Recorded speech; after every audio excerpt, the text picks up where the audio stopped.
Mga ka-blessing, pinagpalang gabi po. Ngayon po ay April 21, 2026. Ito po ay buwan ng anniversary namin, April 25. Di 1 po ng April, kaya nais ko po mag-share sa inyo mga ka-blessing kung paano ko po natagpuan ang gawain ni Yahweh El Shaddai. Una po, nagpapasalamat po ako sa Panginoon.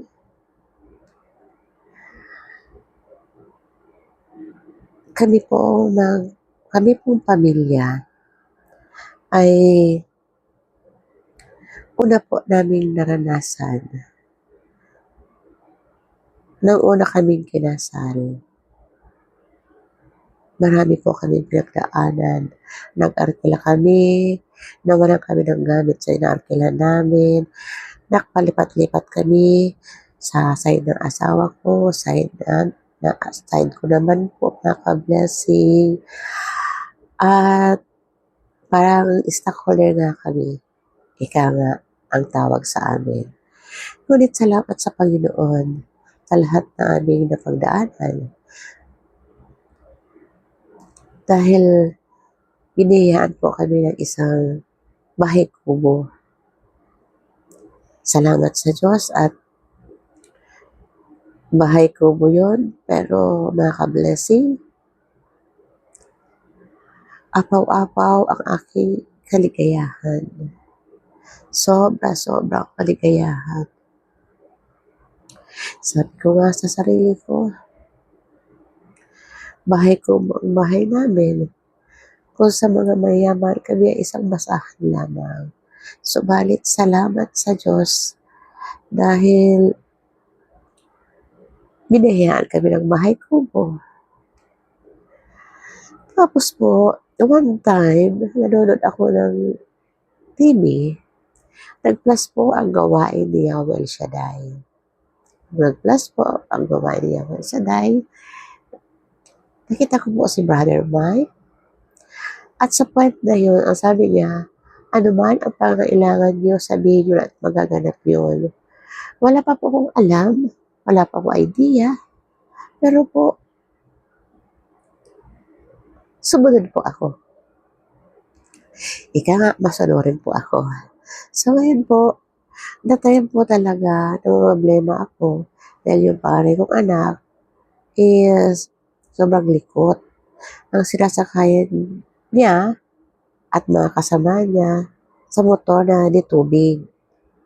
Ay one time po, nahulog yung bag niya. So bilang ina, ako po ay nag-alala, tatakot. Sabi ko po baka hindi malaman ng driver, mahulog yung anak ko. Kaya sabi ko, paano kaya ito? Kaya nga po, nung nanood ako ng palabas na si Mother Mat ang napanood ko, sabi niya sabihin ko daw. So, ako po, sinabi ko naman, sabi ko, Lord, pwede po ba? Makakuha kami ng tirahan sa kanaman para naman hindi ako mag-aalala at doon kahit tanghali na, hindi pa kasi malapit lang doon sa sentro. Sabi ko nga, Lord, kahit isang kate lang ang makasya, okay na po yun. Ang importante is meron kayong bahay doon. So, madaling salita, mga ka-blessing, ito po ay natupad sa tulong ni Yahweh El Shaddai. Kaya po, tinagpala at nakakuha kami ng lote doon na pagtatayuan ng bahay. Kaya, mga ka-blessing, sa oras na ito, patuloy ko muna ito. Pagpatuloy ko po ito sa araw ng bukas. At salamat sa mga nanonood. Salamat. Huwag po kayo magsawang manood. At patuloy ko po ito ikikwento sa iyo, isi-share sa inyo ang aming mga pinagdaanan sa buhay. Lalo na nung masumpungan po ako ni Yahweh El Shaddai. Kaya, salamat po mga ka-blessing. Pagpalain tayo lahat ng ating Panginoon. See you po. See you po tomorrow. Salamat po.